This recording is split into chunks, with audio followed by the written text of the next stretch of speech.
जय श्री राम, जय जय श्री राम। कक्षा 12वीं भौतिकी, ठीक है। 6 टीचर आएंगे लेकिन पूरे छत्तीसगढ़ को फिजिक्स सिखाएंगे। अच्छा, आज छत्तीसगढ़ बोर्ड में 20 साल से आया प्रश्न, छत्तीसगढ़ बोर्ड में 20 साल से आया प्रश्न, बोले तो ऑनलाइन परीक्षा बोध या परीक्षा सार, बोले तो ऑनलाइन परीक्षा बोध या परीक्षा सार, क्योंकि हम जानते हैं कुछ साल बाद ऑनलाइन ही पढ़ाई होगा। रामचंद्र जी कह गए सिया से, ऐसे कलयुग आएगा पुस्तक कॉपी छोड़ के ऑनलाइन पढ़ाया जाएगा। मेरा चैनल का नाम है महेंद्र ज्ञान धाम। अध्याय 6 विद्युत चुंबकीय प्रेरण, उसका एक टॉपिक है अन्योन्य प्रेरण। छत्तीसगढ़ 2019 सेट ए। अन्योन्य प्रेरण गुणांक या अन्योन्य प्रेरकत्व, एक ही वर्ड है ना, अन्योन्य प्रेरण गुणांक या अन्योन्य प्रेरकत्व 2018 2014। एक वैसे मोस्ट टाइम पे कई बार पूछे, एक कल पुराना वीडियो देखना, स्वप्रेरकत्व पढ़ाए थे। क्या पढ़ाए थे? स्वप्रेरकत्व। और आज पढ़ा रहे हैं अन्योन्य प्रेरकत्व। अच्छा, ये क्या है, ध्यान से सुनो। हम लोग यहाँ 2 कुंडली बनाए, ये एक कुंडली और यहाँ दूसरा कुंडली। यहाँ धारा खुद से प्रवाहित कर रहे हैं ना, यहाँ धारा खुद से प्रवाहित कर रहे हैं, ठीक है।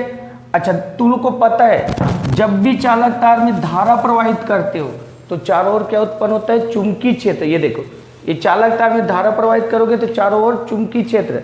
तो यहाँ धारा प्रवाहित कर रहे हो कुंडली में, तो यहाँ चुंबकीय क्षेत्र उत्पन्न होगा। धारा के मान को बढ़ाओगे तो चुंबकीय क्षेत्र बढ़ता है, धारा के मान को घटाओगे तो चुंबकीय क्षेत्र घटता है। मतलब धारा के मान में परिवर्तन करोगे तो चुंबकीय क्षेत्र में भी परिवर्तन होगा, धारा के मान में परिवर्तन करोगे तो चुंबकीय क्षेत्र में भी परिवर्तन होगा। तो ये तो बगल में एक कुंडली है, तो इस कुंडली के बद्ध चुंबकीय फ्लक्स में परिवर्तन होगा, क्योंकि धारा के मान में परिवर्तन करोगे। तो यहाँ एक कुंडली है, इस कुंडली के बद्ध चुंबकीय फ्लक्स में परिवर्तन होगा। और फैराडे बोल के गया है कि जब भी कुंडली के बद्ध चुंबकीय फ्लक्स में परिवर्तन होगा वहां प्रेरित धारा बहने लगता है। तो ये जो कुंडली में प्रेरित धारा बहने लगेगा, तो देखिए यहाँ तो हम धारा खुद प्रवाहित किए और यहाँ पर प्रेरित धारा बहने लगे। मतलब इस कुंडली के कारण इस कुंडली में प्रेरित धारा उत्पन्न हो गया। तो यही तो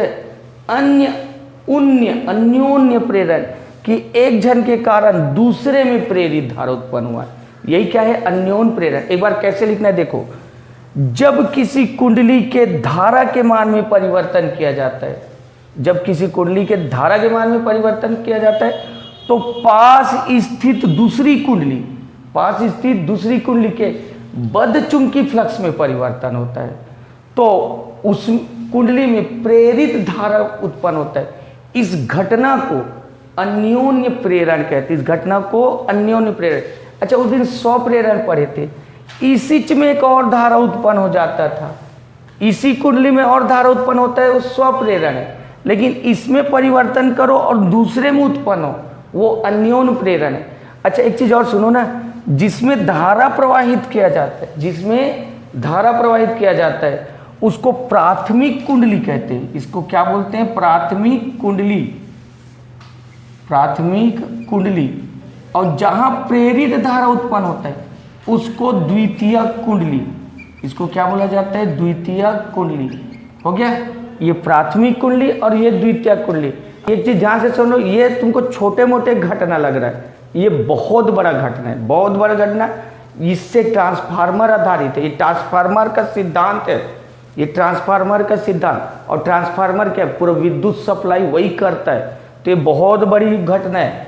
मतलब इस कुंडली के धारा के मान में परिवर्तन करते हैं तो इसके बद्ध चुंबकीय फ्लक्स में परिवर्तन होता है और इसमें प्रेरित धारा बन जाता है। इस घटना को अन्योन्य प्रेरण, इस चीज को लिख दे रहे हैं। यहां पर जो समझाए थे उसको यहां लिख दिए। देखो, जब किसी कुंडली में प्रवाहित धारा के मान में परिवर्तन किया जाता है तो पास स्थित दूसरे कुंडली के बद्ध चुंबकीय फ्लक्स में परिवर्तन होता है। तो इस कुंडली में प्रेरित धारा उत्पन्न होता है, इस कुंडली में प्रेरित धारा उत्पन्न होता है। इस घटना को अन्योन प्रेरण कहते हैं। और जिस कुंडली में हम लोग धारा प्रवाहित करते हैं उसको प्राथमिक कुंडली, और जिस कुंडली में प्रेरित धारा उत्पन्न होता है उसे द्वितीय कुंडली। ये लिख दिए हैं, ठीक है। अब हम लोग पढ़ रहे हैं अन्योन प्रेरण गुणांक। अच्छा, अब इधर देखो ना, यहाँ प्राथमिक कुंडली में देख, ये द्वितीय कुंडली में चुंबकीय फ्लक्स बद्ध होता है, तो ये फाई द्वितीय कुंडली में बद्ध चुंबकीय फ्लक्स प्राथमिक कुंडली में प्रवाहित धारा के समानुपाती। तो यहाँ का बद्ध चुंबकीय फ्लक्स, यहाँ चुंबकीय फ्लक्स उद्बद्ध होता है और यहाँ धारा प्रवाहित किया जाता है। तो द्वितीय कुंडली के बद्ध चुंबकीय फ्लक्स प्राथमिक कुंडली में प्रवाहित धारा के समानुपाती होता है। समानुपाती हटाते तो एक नियतांक लिखते हैं, नियतांक एम लिखते हैं। इस एम का नाम अन्योन प्रेरण गुणांक है या अन्योन प्रेरकत्व है।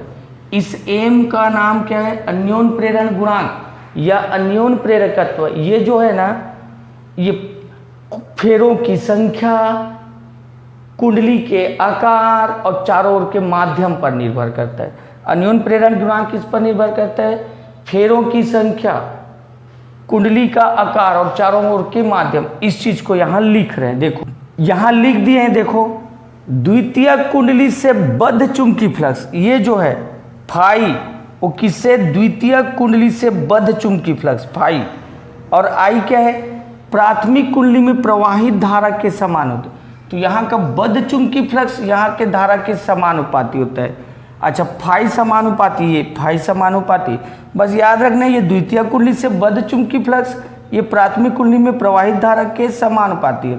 फाई समानुपाती आई, फाई बराबर एम आई, जहाँ एम एक नियतांक है जिसे अन्योन प्रेरकत्व कहते हैं। यहाँ बताए थे एम एक नियतांक है जिसे क्या बोलते हैं? अन्योन प्रेरकत्व कहते हैं। इसका मान कुंडली के आकार, फेरों की संख्या और माध्यम पर निर्भर करते हैं।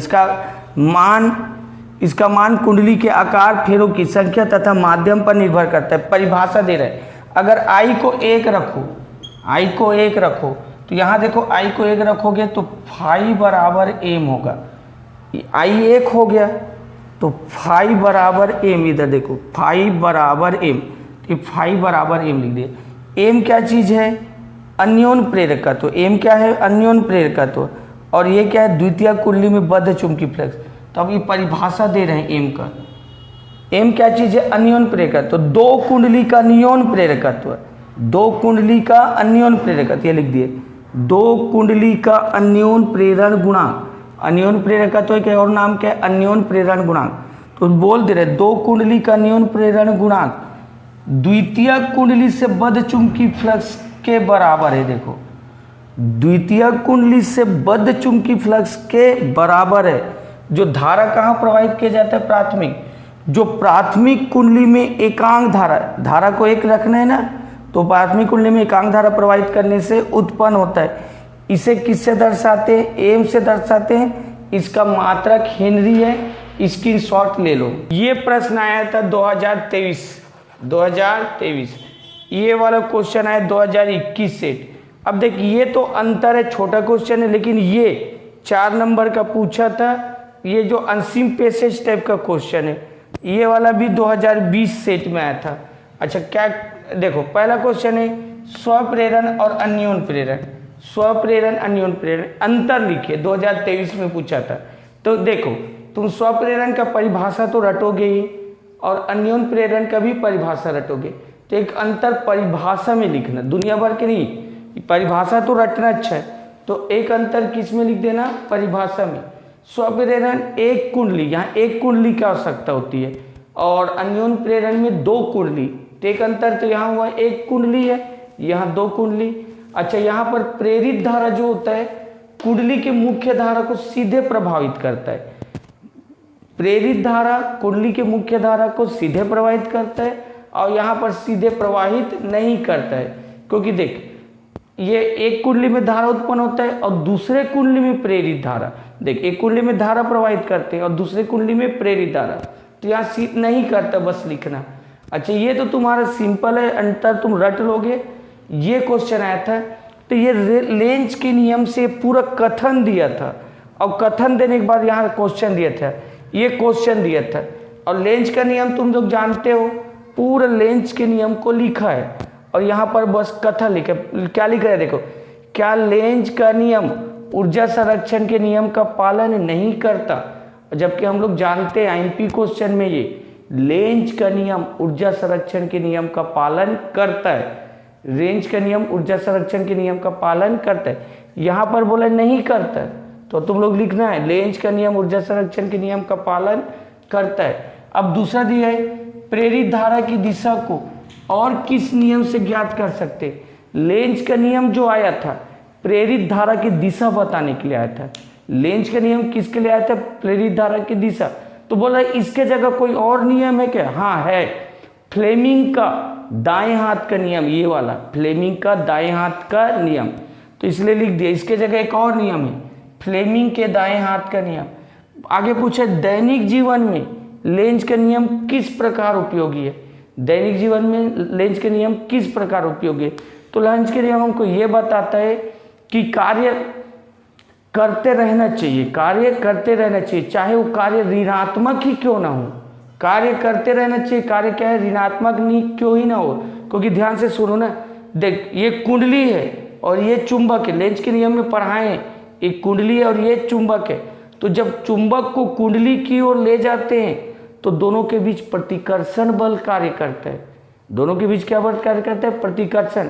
और प्रतिकर्षण के विरुद्ध इस कार्य करते हैं तो वही कार्य इसमें विद्युत वाहक बल के रूप में, मतलब हम लोग प्रतिकर्षण के विरुद्ध कार्य कर रहे हैं तो वही कार्य किसमें? विद्युत वाहक बल।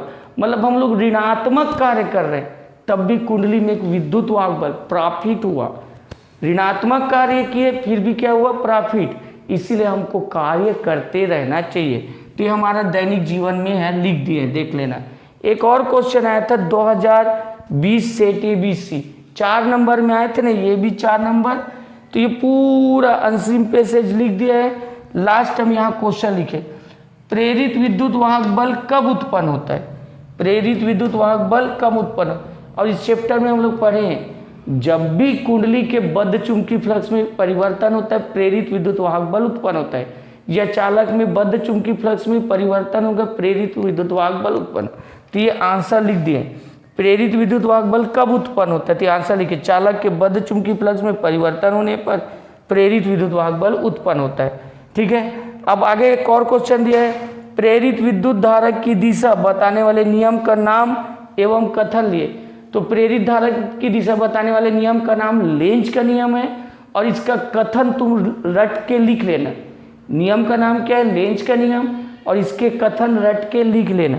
अच्छा हाँ बोला है, अजय ने किन मूल्यों का प्रदर्शन किया थे? तो फेकलाजी क्वेश्चन है। अजय ने फलाना ढीम का, तो लिख देना अजय ने बुद्धिमत्ता, जागरूकता, वैज्ञानिक सोच वाले मूल्यों का प्रदर्शन के। फेकोलॉजी क्वेश्चन है ना, तो अजय ने बढ़िया बढ़िया लिखना अजय के बारे में, गलत मत लिखना। ठीक है, तो ये आए हुए क्वेश्चन है, स्क्रीनशॉट ले लो।